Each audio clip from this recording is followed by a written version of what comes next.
ग अग काय हो महान जीवनाचे हे शिलेदार नाही बरला हात याची जोडीदार अहो काय ग अग काय हो कार्यप्रतिष्ठा कीर्ती दृष्टा मेहनतीची अति हो श्रेष्ठा गाठी जन्माची ऋणानुबंधाची गृहस्थीची जोडी बघा हे खुलून दिसे जोडी बघा हे खुलून दिसे हो आमचे हे आमची आमचे हे आमचे हे आमची आमचे हे आमची नमस्कार. सह्याद्री वाहिनीच्या सर्व रसिक प्रेक्षकांचं मी स्मिता गवणकर मनापासून स्वागत करते. आता परवाच ना अगदी जाता जाता सहज आमने सामने नाटक बघायचा योग आला आणि मग थोडासा विचार केल्यावर मला वाटलं की या नाटकातलं नाट्य पात्र आणि आपला संसार यामध्ये किती साम्य आहे. म्हणजे नाटकाचा रंगमंच, संसाराचा सारीपाट, त्या नाटकामध्ये नायक नायिका आहेत, भांडतात काय, रुसतात काय, मग पुन्हा एकमेकांवर प्रेम काय करतात, मग त्यांना त्रास देणारे खलनायक नायिका, हे सगळं सगळं सगळं असतंच. पण एक आहे की ह्या नाट्याला बांधून ठेवणारा एक दिग्दर्शक असतो, पण संसार आनंदी ठेवण्यासाठी मात्र आपल्याला मार्गदर्शक लागतो. मग नाटकही रंगवायचं आहे, संसारही फुलवायचं आहे. मग याच नाटकातल्या दिग्दर्शकाला आपला मार्गदर्शक ठरवलं तर इथूनच सुरू झाली यांच्या प्रेमाची गोष्ट. आता या प्रेमाच्या गोष्टीला 13 वर्ष पूर्ण झाली आहेत आणि यांच्या मैत्रीला म्हणे तब्बल 30 वर्ष पूर्ण झालेली आहेत. मग या गोष्टीतले आमचे हे आमची ही कोण आहे? मग त्यातला दिग्दर्शक ना कधी कधी म्हणतोच आमची ही ना, आणि मग त्यांच्यातली नायिका लटक्या रागाने म्हणतात आमचे हे ना. बोलूया आमचे हे सुप्रसिद्ध दिग्दर्शक मंगेश कदम आणि त्यांची ही म्हणजे आमची ही सुप्रसिद्ध अभिनेत्री लीना भागवत यांना बोलूया.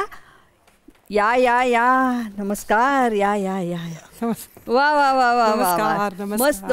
मंगेश या मंगेश कदम आणि लीना भागवत यांचं सगळ्या महाराष्ट्रातल्या रसिकांच्या वतीनं मनपूर्वक स्वागत करते आणि संपूर्ण महाराष्ट्रातील सह्याद्री वाहिनीच्या सगळ्या प्रेक्षकांना मनापासून नमस्कार. एक मिनिट मम हे बरं आहे दिग्दर्शक. चला 30 वर्ष मैत्री, 13 वर्ष संसार. तर या संसाराची गोष्ट ऐकायची. लीना, मंगेशराव बसा तुम्ही. थँक्यू. नमस्कार. मंगेशराव म्हणते कारण तुम्ही आज आमच्या जावयाच्या रूपामध्ये आहात. कारण लीना इतक्यांदा आलेली आहे आणि लीनाचं प्रायोगिकपासून असं करत व्यावसायिकपर्यंत इतका सुंदर टप्पा आम्ही याच इथे पाहिलेला आहे. त्यामुळे लीना खूप आमची जवळची आहे आणि आता तुम्ही जावयाच्या रूपात, त्यामुळे जावई बापू लीना कसं जमलं ग? पहिला प्रश्न. म्हणजे ना मी असं नाही म्हणणार की नकळत योगायोगाने काय बाई कळलंच नाही वगैरे, असं नाही. दोघांनाही पूर्ण कल्पना होती, फक्त बोलणार कोण हा एक प्रश्न होता आमच्या समोर, जो आतापर्यंत आम्ही सोडवलेला नाही, तो तसाच राहिलाय. काहीही मला नाही आठवत की आम्ही कोणी एकमेकांना काही प्रपोज केलं किंवा काही विचारलं. म्हणजे इव्हन लग्नाची तारीख सुद्धा ठरवताना तुला वेळ आहे ना, मला वेळ आहे ना, मग करूया का लग्न? म्हणजे तोपर्यंत मला माहितीही नव्हतं की मला विचारतील आपण लग्न करूया का. त्यामुळे पण हां, तो जो प्रवास होता, म्हणजे आता तू जो उल्लेख केला सुरुवातीला 30 वर्षांचा, तर त्यातली एक 20 वर्ष आम्ही एकमेकांना ओळखत होतो. एकमेकांच्या आवडीनिवडी माहीत होत्या पूर्णपणे. मुळात दोघांनाही उण्या बाजू माहीत होत्या आणि त्या उण्या बाजू सकट स्वीकारणं हे जास्त महत्त्वाचं असतं. त्यानंतर कळल्या तर त्रासदायक होतात. मला त्या उण्या बाजू माहिती होत्या आणि कदाचित ती उणी बाजूच वजा अधिक झाली होती आमच्याकडे. कारण त्यांचंही नाटक हा अगदी सॉफ्ट कॉर्नर आणि वीक पॉइंट आहे, जीव आहे, आणि माझी सुद्धा नाटक हा वीक पॉइंट आहे. त्यामुळे ते दोन गोष्टी एकत्र आल्या आणि मग आम्ही लग्न केलं. किती बोलते असं सगळ्यांना मला तर ती बोललेलीच नाहीये. हो ना. उदाहरणार्थ मी हिला पहिल्यांदा कुठे बघितलं किंवा काय, मला आठवतं INTच्या स्पर्धा होत्या आणि बॉम्बे मेरी जान नावाची एकांकिका होती. पण तेव्हा ऑल द बेस्टची खूप हवा होती. तर आम्ही फायनलला रवींद्र नाट्य मंदिरमध्ये फायनल होती आणि ते आम्ही बसलो होतो आणि बॉम्बे मेरी जान सुरू झाली आणि मी म्हटलं अरे कोण मुलगी आहे, एकदम चटक फटक असं खणखणीत आवाज आणि ते सगळं थोडंसं म्हणजे म्हटलं की अरे. आणि मला ती एकांकिका संपल्यानंतर मला असं वाटलं की हिला बक्षीस मिळणार ह्या एकांकिकेत आणि एकांकिका पण चांगली झाली होती. पण म्हटलं ऑल द बेस्ट आहे वगैरे. मग ऑल द बेस्टचा प्रयोग झाला वगैरे आणि मग रिझल्टमध्ये बॉम्बे मेरी जान पहिली आणि लीनाला काही बक्षीस मिळालं नव्हतं. मी म्हटलं अरे चांगले काम केलं होतं, हिला बक्षीस कसं नाही मिळालं. इतक्यात तिथेच वाडकर आला होता, जयवंत वाडकर. आणि वाडकरने सांगितलं की लीनाला शोधत होता कारण परीक्षक ज्या होत्या फायनलच्या सरिता जोशी, त्यांनी तिला बोलावून तुला बक्षीस मिळालं नाही पण तू खूप चांगलं काम केलंस, हे घे 100 रुपये असं. हा किस्सा माझ्या समोर झाला होता आणि त्यामुळे मला असं वाटलं की अरे क्या बात आहे, सरिता जोशीने हिला एवढलं. ही पहिली ओळख झाली. पण मंगेश असं असतं ना, दिग्दर्शकाला असं कळतं पुढचं असं, तेव्हाच असं दिसलं का हेच ते आपलं. नाही अगदी तेव्हा अगदी हेच ते इतकं नाही झालं. पण नंतर आहे ना आम्ही दि गोवा हिंदू असोसिएशनचं नाटक होतं, हाच खेळ उद्या पुन्हा. श्रीरंग गोडबोले लेखक होते, आणखी धनंजय गोरे दिग्दर्शक होते. तर त्याचं कास्टिंग होत होतं आणि तेव्हा हिरोईन कोण यासाठी चाललं होतं. तर विजय आणि मी आम्ही दोघांनी मिळून लीनाचं नाव सुचवलं होतं आणि मग लीनाला तिथे बोलवलं आणि मग रिहर्सल प्रोसेस सुरू झाली. मग रिहर्सल प्रोसेसमध्ये अनेक गोष्टी कळल्या की ही कसा विचार करते, म्हणजे काय पद्धतीने ही रोलकडे बघते किंवा ही को ॲक्टर बरोबर कसं ती कोपअप करते, हे हळूहळू म्हणजे आणि जाणीवपूर्वक असं इन्व्हर्टेडमध्ये नाही पण असं वाटायला लागलं की. आणि मग हळूहळू बरं वाटायला लागलं की अरे आज लीना आली नाही का, की जरा हां म्हणजे अशी कदाचित सुरुवात झाली असेल, ती अगदी जाणीवपूर्वक नाही. पण मग अधांतर वगैरे नाटक केल्यानंतर म्हणजे आणि अधांतरमध्ये तिने घेतलेली मेहनत मी बघितली. म्हणजे बाकीचे भरत वगैरे सगळे, संजय वगैरे, त्यांना सगळी ती चाळीतली भाषा वगैरे कळत होती. पण लीना काय नाही, लीना यायची आणि उदाहरणार्थ पहिलं वाक्य होतं मोहन उठ रे, तर येऊन मोहन उठ रे. तर मग जयंत पवार आणि आम्ही तिला बाजूला घेऊन बसायचो. मग तिची परीक्षा घ्यायचो. मोहन नाही मोहन, उठ नको म्हण, उठ म्हण, आता म्हण. म्हणजे नाटकातलं माझं पहिलं वाक्य, पहिलं पडदा उघडल्यानंतर पहिल्यांदा मी जे बोलते वाक्य मीच, आणि मोहन उठ रे, तर सगळ्यांचे चेहरे असे झाले ना, अगं थांब हिची भाषाच, त्या लालबाग परळची भाषा अवगत होणं. कारण इतकी भागवत घरात मी लहानाची मोठी झाले होते, हातपाय धुवायचे, शुभंकरोती म्हणायची, मोठ्यांच्या पाया पडायचे, या सगळ्या ह्याच्यातून एकदम घराच्या माळ्यावर आपल्या भावाने एक तलवार ठेवलेली आहे, ही संस्कृतीच माहित नव्हती मला. पण मग मंगेश आणि जयंत पवार तर ती मग ती बरोबर मोहन उठ रे वगैरे. हा मग म्हटलं हळूहळू. मग जेव्हा चुकायची तर मी खालून फक्त भागवत असं म्हणायचं. खरं तर ते बीप असायचं पण ते मला कळायचं म्हणजे काय भागवत म्हटलं की तिला कळायचं काहीतरी मी शुद्ध बोललेलं दिसते. आणि मग ती लीना, तू अगदी म्हणजे सर्वसाधारण मध्यमवर्गीय कुटुंबातली, नाटक आणि मग ही करिअर वगैरे वगैरे हे कसं काय ठरवलंस? म्हणजे तू. मी ना असं ठरवलं नाही, पण मी तुला खरं सांगू का, माझ्या घरात माझे आई आणि वडील दोघंही लहानपणी मला बालनाट्य बघायला न्यायचे, किंवा माझे वडील जेव्हा नाटक बघायला, आमच्या घरात ही एक प्रथा होती की शनिवारी एखादं नाटक बघायचं किंवा रविवारी एखादं नाटक बघायचं. आणि त्याने मी पूर्वीची खूप नाटकं बघितलेली आहेत. तेव्हा मला ते काही कळायचं नाही. दीनानाथला समोसा छान मिळतो, किंवा पूर्वी दीनानाथला एक असं टँक होते आणि त्याच्यात मासे असायचे, तर लहानपणी मी ते बघायला म्हणून जायचे.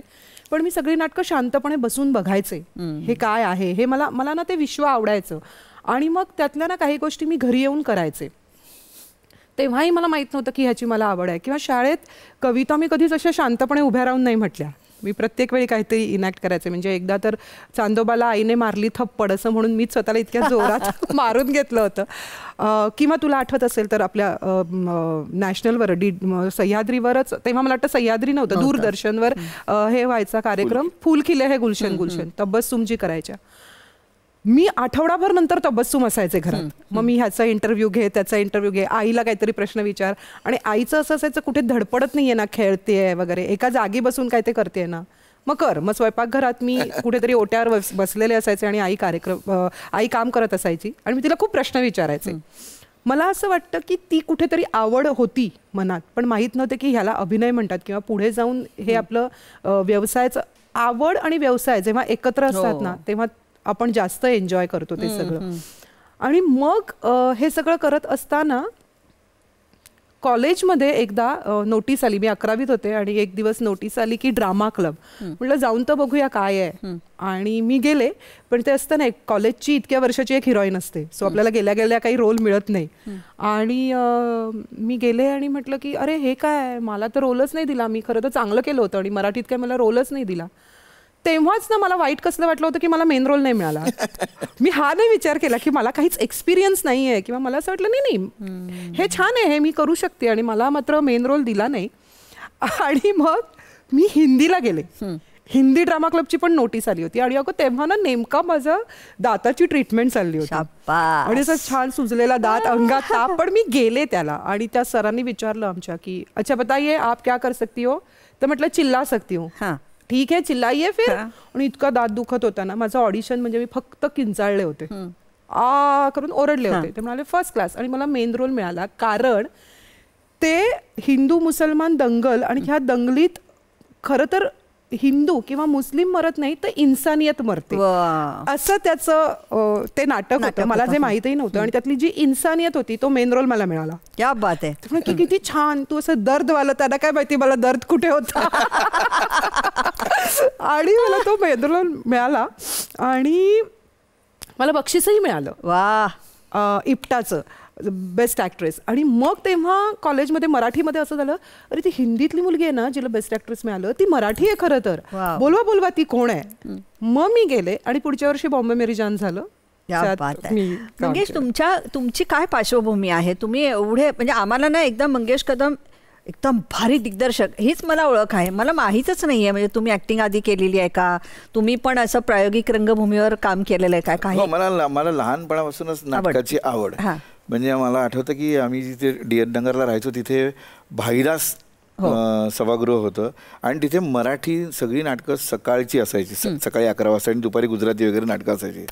तर आम्ही हटकून मी एकूण एक नाटकं म्हणजे समग्र काशीनाथ घाणेकर, समग्र विक्रम गोखले, सगळ्यांची सगळी नाटकं, एकूण एक नाटकं मी बघितलेली आहेत. आणि आमच्याकडे ना वातावरण पण तसं होतं. आमच्या कॉलनीमध्ये ना अत्रे थिएटर्समधले अभिमन्यू कोयंडे आणि पारकर असे तिथे राहायचे आणि ते दरवर्षी गणपतीला नाटक करायचे. तर त्यांच्या तालमी आमच्या तिकडे एक रिक्रिएशन क्लब होतं, त्या तिथे व्हायची आणि त्या तालमीला मी असे खिडकीत उभं राहून बघायचो वगैरे. आधी ते हाकलायचे, नंतर त्यांना वाटायचं की हा कोण मुलगा हा सतत येतो, मग त्यांनी मला आत घेतलं, मग नंतर खुर्ची दिली बसायला. असं करून मला ना ते फार इंटरेस्टिंग वाटायचं ती रिहर्सल. आणि प्रयोग झाल्यानंतर तीच माणसं ते आम्ही दुसऱ्या तिसऱ्या दिवशी कॉलनीत असे बघायचो, तर असं वाटायचं आता किती सामान्य दिसत, काल काय कसे दिसत होते. तर असं ही जरा आवड निर्माण व्हायला आमची कॉलनी पण कारणीभूत होती. नंतर माझे मित्र जे झाले ना ते नाटकाची आवड असलेलेच. म्हणजे ना तुमचं माझ्यामध्ये तुमचं भवितव्य जे काय असतं ना ते तुम्ही आजूबाजूला कोण निवडता त्याच्यावरच ठरतं असं मला वाटतं. तर ती सगळी नाटकावर प्रेम करणारी मंडळी होती. दिनेश सावंत नावाचे माझे म्हणजे जे अत्रे थिएटर्समधून काम करायचे त्यांनी मला निनाद संस्थेमध्ये नेलं. निनादमध्ये सगळी मित्रमंडळी सगळी ह्या लालबाग परळमधले गिरण गावातली सगळी होती आणि त्यांच्यावर मला खूप कम्फर्टेबल वाटायला लागलं. आणि त्यांनी काही दिवसातच मला त्याने आपलंसं केलं होतं. तिथेच मी वंश नावाचं नाटक केलं जे राज्यनाट्य स्पर्धेत पहिलं आलं प्राथमिकला आणि अंतिमला पण पहिलं आलं. ते झाल्यानंतर माझ्या वडिलांचा जरासा विरोध होता की ते जरा चौकटीतले होते म्हणजे ते कसं आणि मध्यमवर्गीय फॅमिली की आता मुलगा आता झाला आता चला आता एकदा बँकेत लागला की मॅनेजर वगैरे झाला की झालं मुलगी बघायची लग्न करायचं चला. मी एकदा त्यांना विचारलं दादा मला ना NSD ला जायचं तर ते म्हणाले ते काय असतं. ते मिलिटरी मधले होते. ते म्हणाले ते काय असतं. म्हटलं तिथे नाटक शिकवतात, नाटक अभिनय कसं करतात, दिग्दर्शन कसं करतात. हां मग ते मग तिकडे शिकवतात आणि मग काय करणार. नाही मग काय नाही मग आपण नाटकात काम करायचं, सिनेमात काम करायचं, काय असेल तर हे तू करणार आहेस. अजिबात नाही, आता आपला काही संबंध नाही त्या नाटक बिटकची. तू बँकेची परीक्षा दे आणि तू हे कर असं त्यांचं हे होतं. बरं इतक्या वर्षांनंतर मी आत्ता दादांना विचारलं दादा आता कसं वाटतंय म्हणजे इतक्या वर्षानंतर मला इतके अवॉर्ड मिळाले हे ते सगळं. आता तर ते म्हणाले छान छान मस्त म्हणलं. मला इतकं बरं वाटलं. पण ते म्हणाले पण तू जर बँकेत लागला असेल ना तर तू मॅनेजर होऊन रिटायर झाला असेल. म्हटलं म्हटलं माझ्या वडिलांना काही मी म्हणजे पण त्यांना खूप कौतुक होतं. पण कौतुक होतं ते नाटक पाहायला यायचे. नंतर पुढे मग रत्नाकर मतकरींबरोबर मैत्री म्हणजे त्यांच्यावर मैत्रीच होते. ते काही असे वडीलधारे असले तरी ते मैत्रीच करतात. नाही तुम्ही कोणाचेही पटकन मित्र होऊ शकता. पण तरी सुद्धा लीनाला जेव्हा ती मुलं बघायला जाते त्यावेळेला हो जा कसा आहे वगैरे असं तुम्ही म्हणायचं. हो हिच्याकडे मेजर पेपर फुटलाय काय म्हणजे हा कसला दिग्दर्शक. नाही काय नाही आता तुम्हाला सांगतो. म्हणजे जेव्हा मला असं वाटायला लागलं की यार लीनाला आपण विचारलं पाहिजे. लीना खरंच मला असं वाटतं की लीना बरोबर माझी बायको झाली तर फार बरं वाटेल असं मला वाटायचं. मग मी असं विचार केला की नाही हिला आपण आता बोलवूया आपण हिला विचारूया. मग आता लीनाला विचारायचं तर कसं विचारायचं तर म्हटलं हॉटेलमध्ये वगैरे नको आपण तिला देवळात आता तेव्हाची माझं खूप मज्जा येते हे ऐकायला. तर मग म्हटलं तिला मग आम्ही वरळीला ती शंकराचं देऊळ तिथे मी तिला बोलवलं आणि मग तिला म्हटलं की लीना मला तुझ्याशी बोलायचं आहे. तर त्या देवळात मध्ये मध्ये बोलताना टंग टुंग असे घंटे आवाज यायचा. मला असं वाटायचं देव म्हणतो हा बोल बोल विचार. मग लीनाला विचारलं लीना मला अगदी अस्फुट तोंडातून येईल नाही अशा लग्न करशील का. ती म्हणे काय म्हटलं लग्न करशील का माझ्याशी. तर ती म्हणाली नाही. मी म्हटलं का. तर मी म्हटलं का ते तिलाच विचारा ते कारण हिने सांगायला पाहिजे. प्लीज एक मिनिट. हे बघ एक तर आहे ना मी जस्ट कॉलेजमध्ये होते. कॉलेजमध्ये आजूबाजूला मी सगळ्यांची अफेअर्स बघत होते की कसं छान मुलं मुली भेटतात कसं छान त्यांच्यात एकमेकांना काहीतरी गिफ्ट देत आहेत डेज अटेंड करतायत हे करतायत ते करतायत. मला एकदम एक माणूस देवळात नेतो बरं काहीतरी यार कॉफी प्यायला जाऊया कुठेतरी सँडविच खाऊया काहीही नाही बेसिक मुलगी हे तर बघायला पाहिजे ना. तर काहीच नाही. तालीम संपली की हां ठीक आहे तू लवकर निघ. आता लवकर निघ म्हटल्यावर मला असं वाटतं की काळजी नाही की लवकर निघाली लवकर काळजी नाही माणूस घरी सोडायला येऊ शकतो ना. ते काही नाही तू निघ. तर मला असं वाटतं की कसं तर डायरेक्ट रिहर्सल संपली काही प्रयोग झाले ते चालले होते आणि अचानक बरं तू माझ्याशी लग्न करशील. नाही असं कसं. मग त्यात प्रॉब्लेम काय झाला. मी काय उत्तर दिलं होतं मला माफ करा मला माफ करा मला असं देवळात म्हणालीस. हो नाही मी जे उत्तर दिलं होतं त्यासाठी ऑडियन्सला माफ करा ऑडियन्सला म्हटलं ती गोष्ट आता फार डेंजर आहे. मी त्यांना म्हटलं मला म्हणाले तू याशी लग्न करशील. तर म्हटलं नाही का काय मी ब्राह्मण आहे ना. अच्छा असं. बरं मी अजिबात नॉनव्हेज खात नाही अंडही खात नाही. माझं घरातलं सगळं वातावरण वेगळं. माझ्या डोक्यात कोणीतरी मला प्रपोज करेल कसं करेल एक बरं पहिलं आयुष्यातलं कुठेतरी पहिल्यांदा प्रपोज केलेलं तर एक आपल्या असं फुलपाखरं गुलाबाची फुलं असतात ना ग आजूबाजूला इथे टंग कसं नाही पण मला ते तुम्हाला माहिती आहे का त्या क्षणी मला ते पटलं. मी असं विचार करायला हो यार मी आमच्या घरी नॉनव्हेज वगैरे करतात वगैरे आणि ही आली तर कसं तिला मग कसं सहन करेल किंवा काय करेल. आता नंतर अक्कल आली की आपण वेगळं घर घेऊ शकलो नसतो का. पण मग तेव्हा म्हटलं सॉरी ठीक आहे तू तर करत नसशील तर. 1.5 सेकंदात प्रपोज संपलं. तू माझ्याशी लग्न करशील. नाही का अहो मी ब्राह्मण आहे ठीक आहे निघूया. स्क्रिप्ट संपलं आमचं. मनवायचं ना. हा एक्झॅक्टली मला ते तरी वाटलं. तुमचं काय देवदास झालं नाही कैसे कहे नाही. ते घरी जा आणि स्वतः ते UTV ला जाऊन एडिटिंग करत बसले. काही फरक पडला नाही त्यांना. पण हिला काय माहिती मी एडिटिंग केलं की नाही केलं. मला सांगितलं एडिटिंग न करता कैसे कहे चाललं होतं. कैसे कहे हम प्यार में हमको लीना क्या क्या खेल दिखाए. बरं हिला काय माहिती ते काय होतं ते. पण नंतर मला हिने सांगितलं की मंगेश मला तेव्हा कारण सुचलं नाही मी काय सांगू. मला भीती वाटली आणि त्यातून मी आता हे कारण पुढे ढकललं तर मला पटलं ते. आणि मग दिग्दर्शक म्हणून कधी तो राग असा जरा काढायचा कर आता तुझं तू नाही म्हणजे राग काढायला इतर अनेक गोष्टी मी त्यांना दिलेले दिलेले ते आहेत. खूप चिडायचे तालमींमध्ये आणि ते अजूनही म्हणजे आता तर मी त्यांना असं म्हणते की तुम्ही मला का नाही काही सांगत, कारण मंगेश ज्या पद्धतीने डिरेक्ट करत असतात ना, तो माहोल ना काय सांगू, तो ना असा नशा चढणारा असतो. म्हणजे असं लांबून जेव्हा नाही मी बघत असते बघितलंय, ना, मंगेश कोण जेव्हा आसपास direct- जाईल हां. 480चा व्होल्ट असतो ते, त्यात. आता ते खूप मवाळ झालेत, पण अधांतरच्या वेळी वगैरे ना मला आठवत आहेत त्यांनी ना मला. पण कसं झालं, तेव्हा जे मी शिकले ना ते अजूनपर्यंत माझ्याकडून आता ती चूक होत नाही. म्हणजे माझी सुरुवातीला क्रियापद जायची, वाक्यातली क्रियापद, ठीक आहे मी उद्या येईन नाही, मी उद्या येईन, तो सुद्धा पूर्ण हवा. तर तरी मला आहे हा शब्द 10 वेळा म्हणायला लावला होता. तालीम सगळी थांबली होती, भरत, संजय, ज्योतिताई सगळे थांबले होते. म्हण आहे हे 10 वेळा म्हण, मगच पुढे जायचं आपण. पण त्याच्यानंतर आता त्या चुका होत नाहीत. पण कट तू मुलगे बघायला जातेस, त्यांना सांगायचं कारणच काय? पण नाही, पण नंतर पडलो की आम्ही प्रेमात. तेवढं का सांगायचीस? मग मुलं का बघायला जायचीस? आता बोला, आता परत विचारा तेव्हाच राहिलेलं म्हणून. मग तू काय सांगायचीस? मी आज मुलगा बघायला जाते. तर तुमचं काय म्हणणं होतं? हा ठीक आहे, पण मग तू किती कुठे असशील, तू काय करशील वगैरे.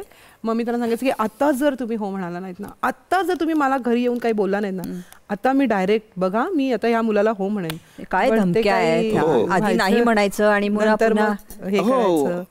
उलटा चोर कोतवाल कोल्हाटे. पण एकदा त्याच्यानंतर आम्ही एक इव्हेंट केला होता आणि खूप मोठा इव्हेंट. हे आता हेही मी कबूल करते ना, एक मोठा इव्हेंट केला होता. इव्हेंट मी लिहिला होता, मंगेशने डिरेक्ट केलं होतं. आणि लग्ना आधीपासूनच आमची नाटक मंडळी नावाची संस्था होती जी मंगेशची होती. नंतर आता आम्ही त्याच्यात पार्टनर झालो आणि आता मी माझी स्वतःची खेळी या नावाने एक वेगळी संस्था करते. तर नाटक मंडळीच्या अंतर्गत आम्ही तो इव्हेंट केला होता आणि मंगेशने मला एक चेक लिहून दिला लिखाणाचा की हा तुझा, हे कलाकारांचे वगैरे वगैरे. आणि मग त्यांनी मला बॅलन्स अमाऊंट दाखवली आणि मला म्हणाले बघ तू जर मला हो म्हणाली असतीस तर हे सगळे तुझे झाले असते. सो त्याने मला करेक्ट भागवत प्रपोज केलं. ती अवॉर्ड बघून मला असं एवढी मेहनत घेतली, मला एवढंच चेक आणि नाटक मंडळीला एवढा चेक. मला म्हणाले बघ ना ठीक आहे आपण करूया. असं झालं ते. पण मी म्हटलं ना त्याच्यानंतर असं कधी झालं नाही की विचारावं. काय होतं त्याच्यानंतर आम्ही अधांतर केलं. अधांतरच्या अख्ख्या प्रोसेसमध्ये मी खरंच प्रेमात पडले. मी समोर साधारण 94-95च्या काळात मला स्वतःला कळतही नव्हतं. बरोबर. आजूबाजूला चित्रपटातून आपण केलेलं जे वाचन असतं त्या वाचनातून आपल्याला प्रेम दिसत असतं. आणि मग तेव्हा मी जे तुला म्हटलं ना, उणी बाजू नंतर कळत गेली आणि ह्या उण्या बाजू सकट आम्ही एकमेकांना स्वीकारू शकतो हे जेव्हा कळलं ना, तेव्हा आता काहीही झालं ना, म्हणजे मंगेशने मला लग्न व्हायच्या आधीच मला सांगितलं होतं की लीना, नाटक ही माझी पहिली प्रायोरिटी आहे, तू सेकंड प्रायोरिटीवर आहेस, पण आयुष्यभर सेकंडवरच राहशील, तू हलणार नाहीस तिथून. त्यामुळे आता आम्ही तक्रार नाही करू शकत की तुम्ही मला माझ्या वाढदिवसाला वेळ देत नाही, तुम्ही प्रयोगच करता, तुम्ही दिवाळीच्या दिवशीतून आपण बाहेरच असतो. कारण मला माहिती आहे की नाटक ही पहिली प्रायोरिटी आहे. दिवाळी, मी, सण, मला आठवत नाही आम्ही कधी वाढदिवसाला असे सुट्टी घेतली. आणि आम्ही, मला उलट काय वाटतं म्हणजे हे अत्यंत महत्त्वाचे दिवस आहेत. वाढदिवस काय, लग्नाचा वाढदिवस काय, किंवा दिवाळी, दसरा, या दिवशी आपण ऑडियन्स बरोबर ते एन्जॉय करतायत आपल्या बरोबर. मग ह्याच्यासारखं दुसरं काय आनंद असू शकेल. हे आमचं लग्न झाल्यानंतर पहिला जो वाढदिवस होता, वर्ष झाल्यानंतर आम्ही दोघी, मी कुठेतरी भोरला शूटिंग करत होते, हे कुठेतरी भलतीकडेच होते. दुसऱ्या वर्षी आम्ही सगळ्यांना पार्टी दिली. अगं लीना, पण हे काय मधलं राहिलंच की, म्हणजे कधी ठरलं मग लग्न करायचं? आणि मग ते म्हणाले चल 16 तारीख दुपारी 2 वाजता 2 ते 3 मध्ये मला वेळ आहे आणि लग्नच करून टाकूया वगैरे. तुझे गुप्तहेर सांग आधी. हे सगळं, पण हे गुप्तहेर जे तू आमच्या मागे सोडले असते कोण असते? 16 तारीख दुपारी 2ला मला वेळ आहे, तुला पण आहे का? मग सुट्टी घेतेस का? नाही, ऍक्च्युली असं झालं की हो त्या काळात मी नाही म्हटलं आणि नंतर मग आम्ही हाच खेळ उद्या पुन्हाचे प्रयोग चालूच होते. मग ते थांबलं. मी माझं कॉलेज करत होते, माझं शिक्षण चालू होतं. लास्ट इयर होतं माझं आणि मला मंगेशने विचारलं अधांतर तू करशील का? म्हटलं की मंगेश आत्ता हे शेवटचे दिवस आहेत अगदी क्रुशियल आणि माझी परीक्षा वगैरे. नाही ते होऊ दे सगळं, मग आपण बघू. लास्ट इयरला मला एक शेवटच्या पेपरला ते सोडायलाही आले होते. मी ते फोन करायचे, तू अभ्यास करा, ए बाई तू अभ्यास तुझा व्यवस्थित चाललाय ना? तुम्ही म्हणायची की हो अभ्यास माझा छान चाललाय. परीक्षा संपली आणि मंगेशने मला सांगितलं की तू कर अधांतर नाव, तेव्हा त्या नाटकाविषयी मला काहीच माहीत नव्हतं.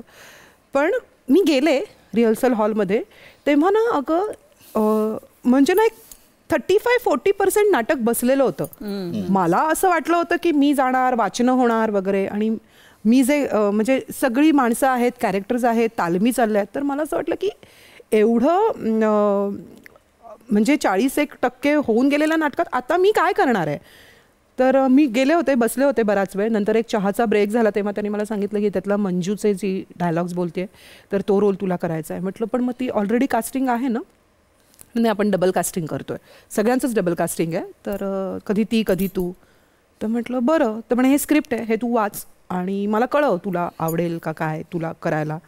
तर म्हटलं ठीक आहे मग निघ तू. तर ती जी कंटिन्युटी होती की वेळेत घरी जा, ही तेव्हाही होती. तर म्हटलं की बरं. असं एक 5-10 मिनटं आम्ही बोललो. मी घरी गेले, मी ते वाचलं नाटक आणि म्हटलं बापरे, हे मला काही फार कळत नाही आहे, आणि त्यातल्या शिव्या किंवा त्यात ती भाषा. आणि मी म्हटलं की जाऊ दे, पण आता आपल्याकडे एक नाटक आलं आहे, व्यावसायिक नाटक आहे, आपण करायचं. असं करून साधारण एक 2-3 वर्ष आम्ही काहीच ह्या लग्न करशील का नंतर 2-3 वर्षात काहीच कॉन्टॅक्ट नाही. डायरेक्ट मी अधांतरसाठीच गेले होते.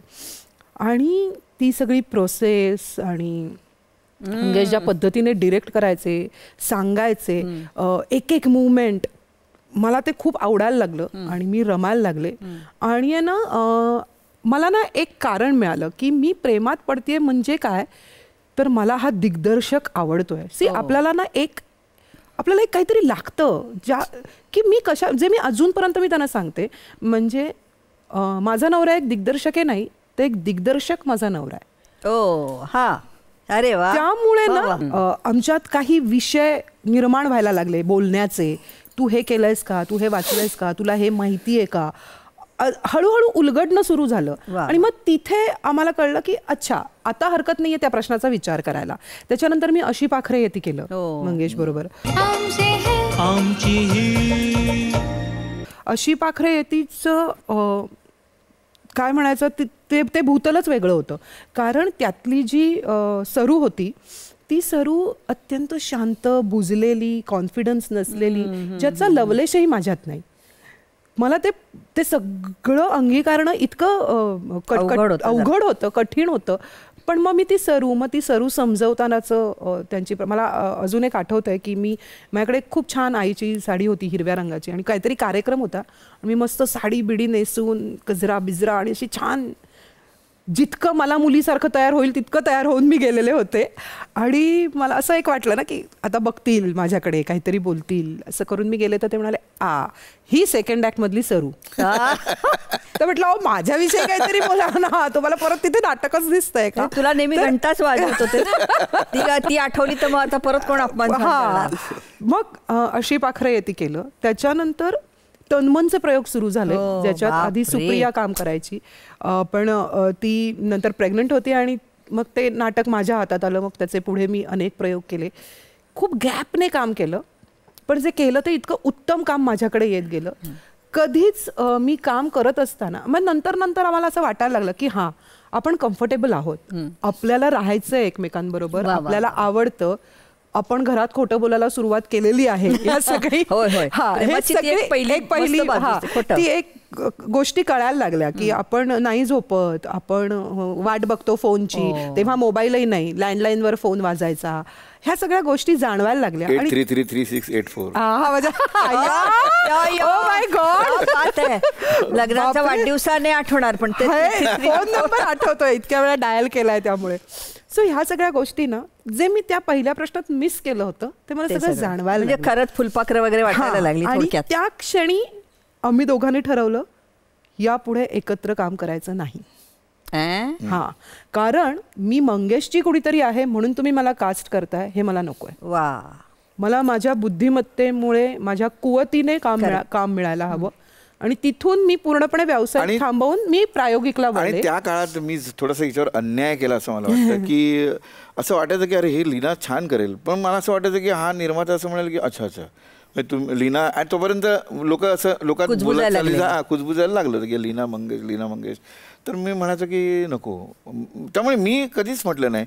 पण मग तो जो सहल होता ना, तो आत्ता मी ह्या गेल्या 4 वर्षामध्ये मी सतत तिच्याबरोबर नाटकात काम करतो, सतत एकत्र काम करतो. आणि ती जी तो जो सल होता तो आता मला जरा कमी झालाय होय, की मला असं वाटतं की आता येस पण अजूनही कुठलीही भूमिका करत असताना आपण नवरा बायकोत ना करूया म्हणून नाही आम्ही आमच्याकडे आता कारण प्रत्येकाचा लेखक दिग्दर्शक वेगळा आहे त्यामुळे ते आमच्याकडे असं सांगून येतात की तुम्ही दोघं आम्हाला या भूमिकेला योग्य वाटताय तुम्ही कराल का.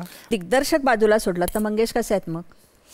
वेगळे वेगळे टप्पे आहेत. पुन्हा एक दिग्दर्शक बाजूला सोड अगदी पूर्ण काढून टाकला तर ऍक्टर म्हणून ते ऍक्टर म्हणून ते ग्रेट आहेत.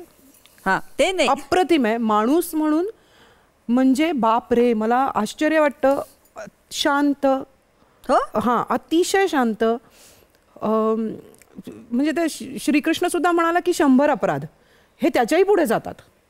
मी चिडते की आता तुम्ही म्हणे अगं ठीक आहे मला कळतंय ना समोरचा माणूस मला फसवतोय त्याला कशाला कळायला हवं की मला कळतंय मी माझं वागणं बदलेन. चांगुलपणाचा त्रास आहे आपल्याला. हा त्रास आहे आणि माझं म्हणजे तिथल्या तिथे ओटी भरायची लगेच वेळ नाही घालवायचा. त्यामुळे एक बरं हिच्याबरोबर उलट लोक चांगले वागतात कारण त्यांना माहिती ही बोलून मोकळी झाली आहे. माझ्याकडे बघताना त्यांना वाटतं की हा ह्याचं काही नक्की कळतच नाही आपल्याला मी केलंय ते बरोबर केलंय चूक केलंय त्यामुळे लोक हिच्याबरोबर जास्त. खूप शांत माणूस म्हणून अप्रतिम मित्र म्हणून खूप छान. कधी नाही म्हणत नाही.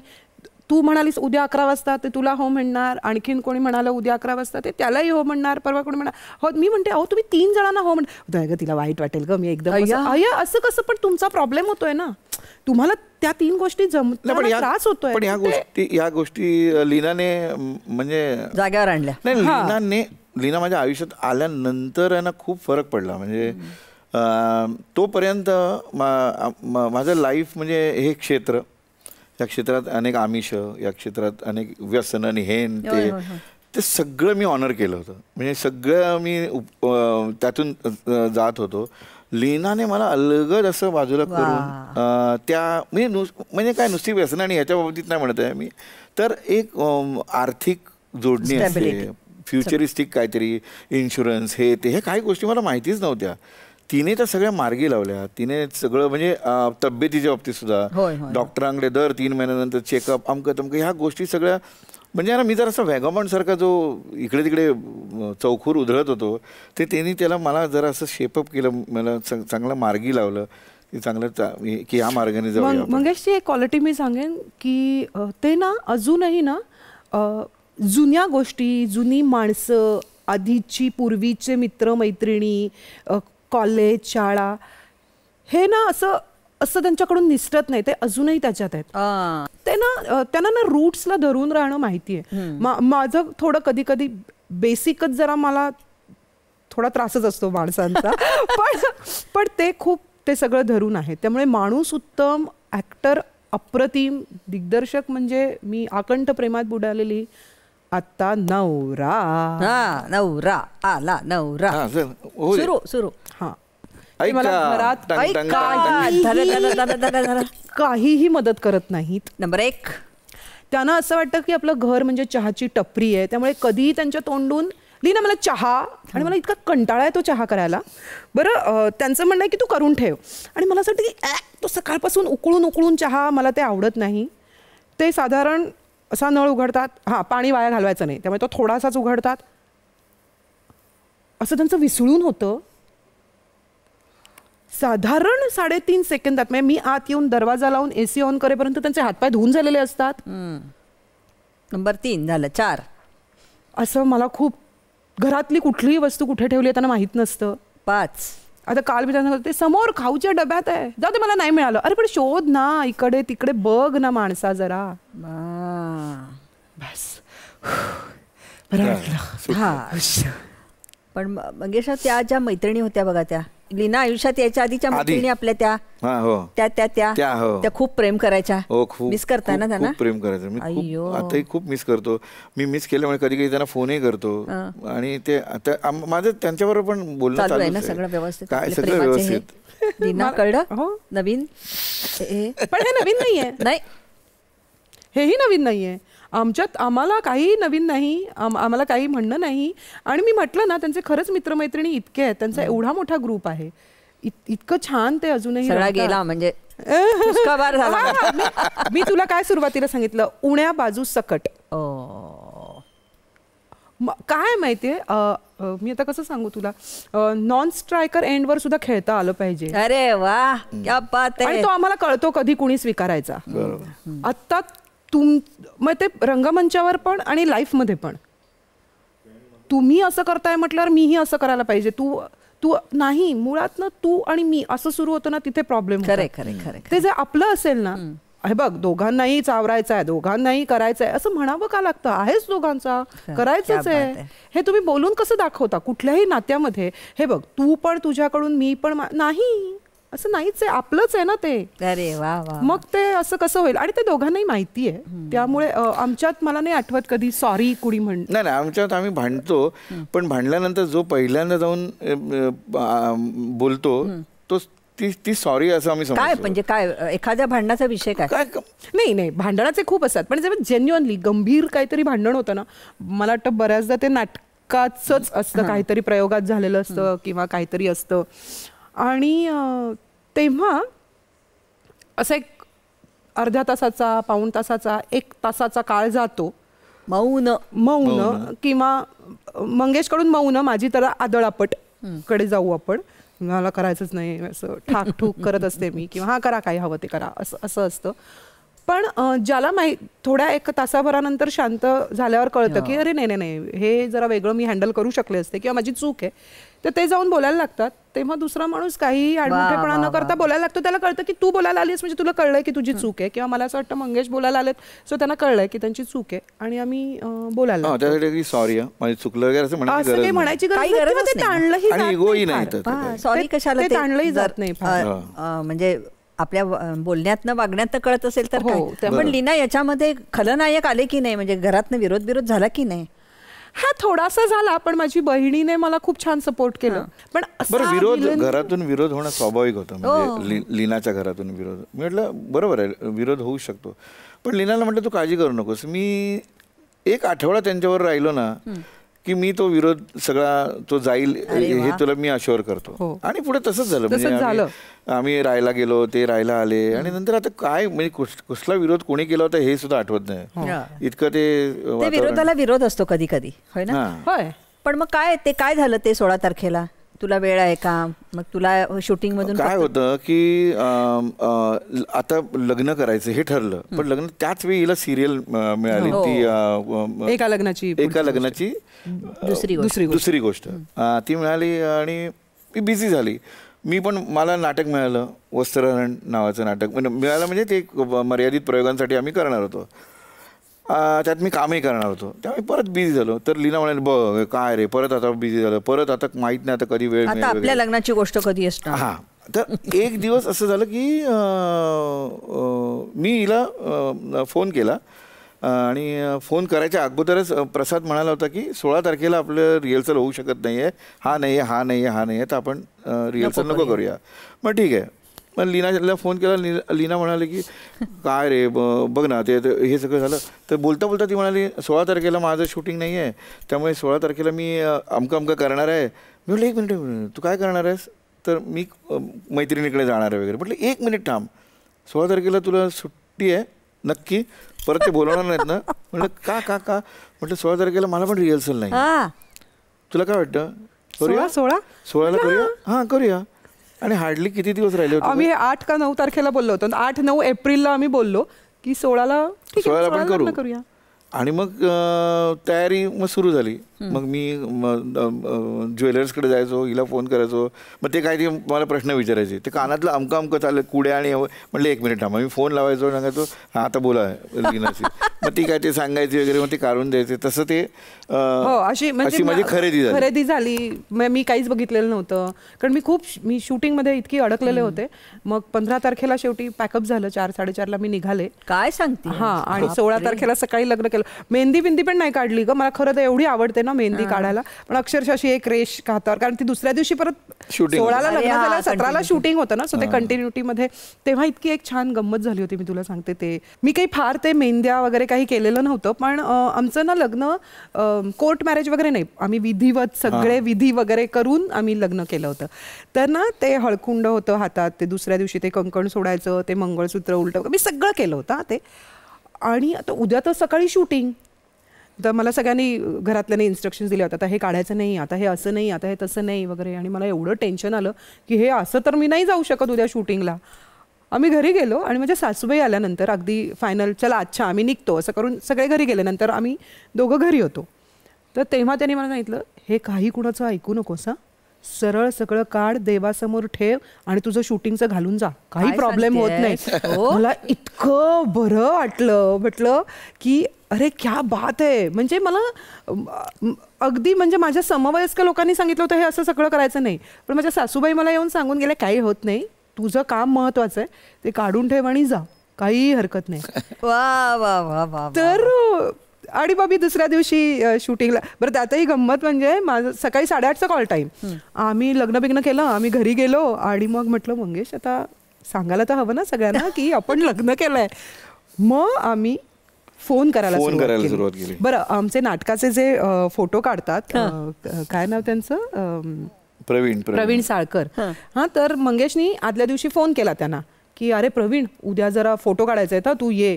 तर तो म्हणाला बरं. पण त्याला काय वाटलं मंगेशची नाहीतरी तालीम सुरू आहे, त्या नाटकाचा फोटोशूट आहे, त्यामुळे तो बिचारा दुसऱ्या दिवशी ते सगळं नाटकाच्या छत्र्या बित्र्या घेऊन आला. आणि त्याला दारातच पहिल्यांदा मी दिसले. तर मला म्हणाला अरे तू पण आहे. म्हटलं तू पण म्हणजे मीच आहे. अरे आतमध्ये गेल्यावर त्याला हॉलमध्ये जरा काहीतरी वेगळं वातावरण दिसलं. तो म्हणतो काय म्हटलं अरे काय म्हणजे आमचं लग्न आहे. लग्नाचे फोटो काढायचे. अच्छा तू आहेस म्हणजे नाटकात. त्याला म्हटलं की तू पण. तर मी म्हटलं आणि मला कळे ना तू असं काय विचारतोय. म्हटलं अरे तू पण म्हणजे मीच आहे. तर मग आतमध्ये गेल्यावर त्याला कळलं अच्छा लग्नाचे. व त्याने बिचाराने छान फोटो काढले, अल्बम केला. ते टिपिकल त्याने असं बघा असं करा वगैरे असले काहीतरी फोटो नको काढू, तू नॉर्मल फोटो काढ. मग आम्ही फोटो बिटो काढले आणि रात्री घरी गेल्यावर म्हटलं मंगेश आता आपल्याला सगळ्यांना सांगितलं पाहिजे ना आपण लग्न केलंय म्हणून. मग आम्ही एकेकाला फोन करायला लागलो. मग प्रशांत दामलेंना फोन केला, त्याने परत फोन केला, ठेवला, चल काहीतरी. अरे हो आम्ही खरंच लग्न केलं. अरे पण तू काल तर भेटला होता ना मग मला. तेवढा हो अरे प्रशांत लग्न आज केलं. ठीक आहे. थोड्या वेळात परत मंगेशचा फोन राहिलो. मग तू खरं बोलतो काय, तू खरंच फोन कर, तू खरंच लग्न केलं काय. इलाताईंना फोन केला, रंगाला फोन केला, सतीश राजवाड्यांना फोन. आम्ही सगळ्यांना फोन करून जे जे आजूबाजूची मंडळी होती, कारण आमच्या लग्नाला इंडस्ट्रीमधलं फक्त अर्थात म्हणजे आमच्या दोघांची जवळची मैत्रीण म्हणजे शुभांगी गोखले, फक्त शुभांगीताई आल्या होत्या. तर बाकी मग आम्ही सगळ्यांना फोन केले. मग रंगा सरांना फोन केला, सर आम्ही असं मी लग्न केलं. तर ते मला म्हणाले, कारण मी तेव्हा त्यांची सिरियल करत होते, ठीक आहे मग काय आता सासरची मंडळी काम करू देणार आहेत का. तर म्हटलं हो. म्हणाले ठीक आहे दे मंग्याला. म्हणजे तरी मला विचारलंही नाही की दे मंग्याला. मग मंग्याशी बोलले वगैरे. थोड्या वेळाने मला लोकेशनवरून फोन आला की तुमचं कॉल टाइम 8:30चा नाही आहे, तुम्ही 11 वाजता आलात तरी चालेल. मी म्हटलं नाही मी येईन 8:30ला, कारण त्यांची सकाळी 7ची रिहर्सल होती. काय सकाळी उठून शूटिंगला गेले. खूप छान शूटिंगवाल्यांनी मला बुके वगैरे दिला, केक बिक कापला. ओरडलेही सगळे जण की काल तू आमच्या बरोबर होतीस आणि आज तू एकदम आम्हाला सांगतेस की.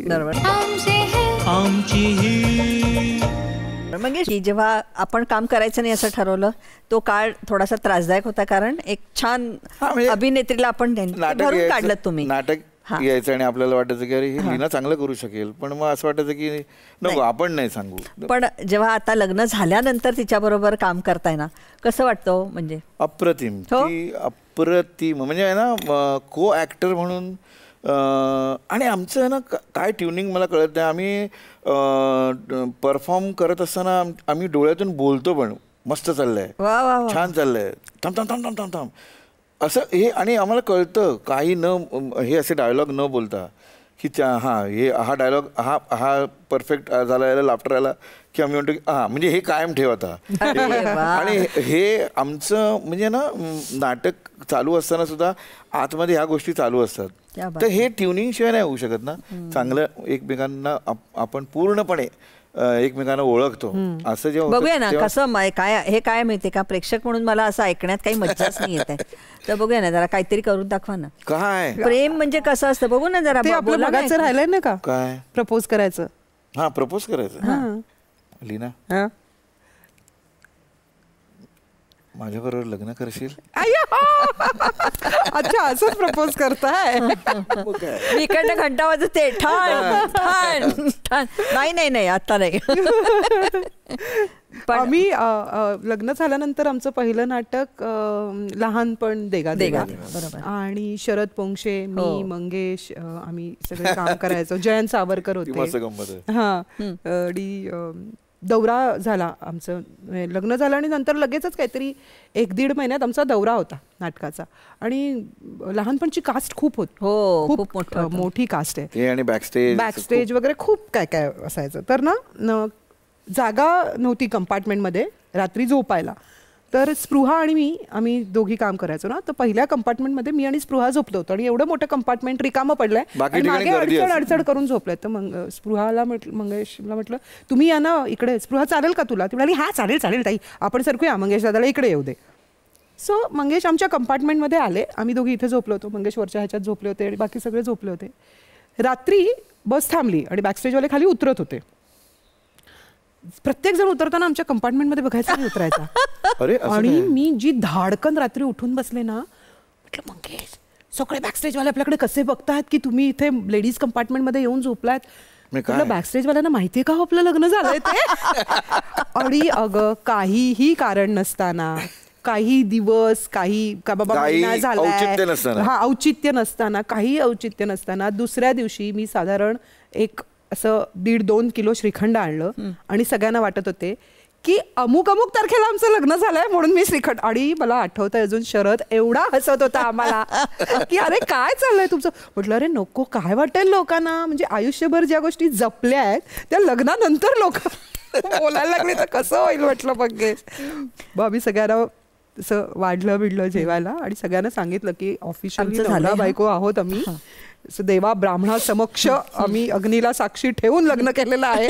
आणि म्हणून मंगेश पुढच्या कंपार्टमेंटमध्ये येऊन झोपले. पण अशा खूप गमती जमती झाल्या नंतर, कारण खूप धावपळीत लग्न केलं होतं. बरं लीना, मंगेश तुला दिग्दर्शक म्हणून जास्त आवडतात का अभिनेते म्हणून जास्त आवडतात? दिग्दर्शक. हो, दिग्दर्शक. All time favourite. नाही, दिग्दर्शक म्हणून जास्त. कारण दिग्दर्शक म्हणून ते ज्या पद्धतीने भूमिकेकडे बघतात ना, ते बरं फक्त स्वतःच्या नाही, सगळ्यांच्याच. मी तुला सांगते, एकदा के दिल अभी भरा नाहीचा आमचा प्रयोग होता शिवाजी मंदिरला. आणि काही केलं तो प्रयोग रंगत नाही असं मला वाटत होतं. एक उगाच एक्स्ट्रा एनर्जी लागायला लागली की हसत का नाही आहेत, इथे तर एरवी लाफ्टर येतात, इथे तर एरवी असं होतं तसं होतं.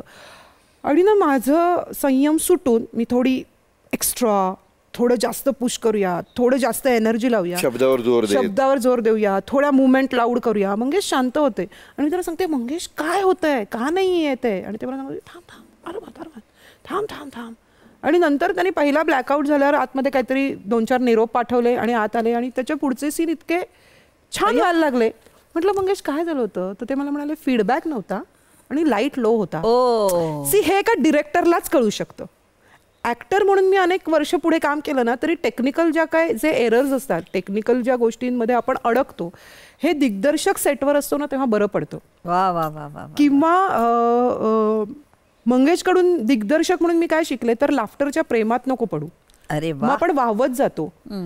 मंगेशने मला हा लाफ्टर गरजेचा नाहीये, हा दाबायचा कसा हेही शिकवलं.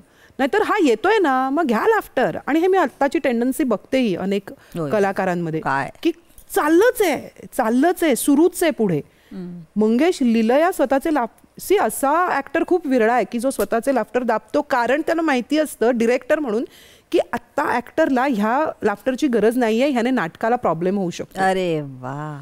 सो खूपच छान असतं ते सगळं, खूप मस्त असतं. म्हणजे मग मी ग्रँड रिहर्सलला जाते बऱ्याचदा. जर मंगेश डिरेक्ट करत असतील आणि मी काम करत नसेन त्यात, तर मी ग्रँड रिहर्सलला मागे जाऊन बसते आणि बघत असते की बापरे हे काय काय करतायत. अरे वा. ते खूप छान असतं. नाही, लीना पण खूप, तिला पण नाटकाच्या स्ट्रक्चर बद्दल, नाटकाच्या दिग्दर्शनामध्ये सुद्धा तिला ती जे काय काय विचारते ना, मी असं करून असं केलं तर, मी इथून येऊन असं जाऊन बोलले तर, किंवा हे जे मी ओरडून त्याला विचारते हे मी थंडपणे शांतपणे विचारलं तर, आणि त्याचा विचार केला की असं वाटतं की अरे हरकत नाही, हे चांगलं होऊ शकतं.